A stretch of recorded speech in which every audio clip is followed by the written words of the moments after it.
The medical examiner believed that the fatal stab occurred early on in the attack, but that the killer kept stabbing her in a fit of passion. Lindy's neighbors all had alibis for the time of her murder, so they were all ruled out as suspects, but that also meant that none of them had any leads or information to give police. By February 7th, police had interviewed at least 250 people, but they were no closer to having any solid suspects, leads, or motives.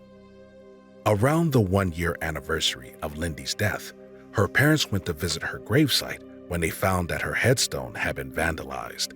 It was covered in red paint, and it had been chipped and carved into.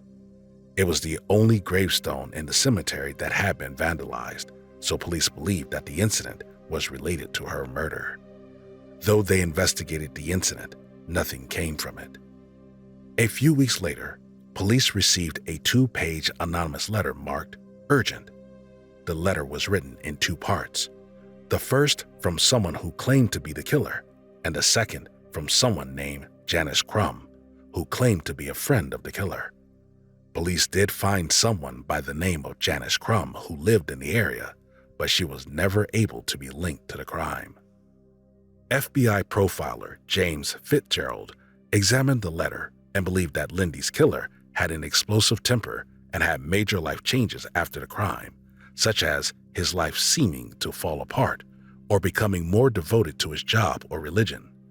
He believed that the letter was sent to mislead the police or distract them from any leads they were currently following, and that it was written by one person, not 2.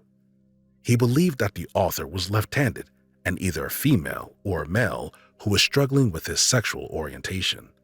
He also noted that it's unlikely that the killer was the author of the letter, but that he couldn't rule out that the author was somehow involved in the murder.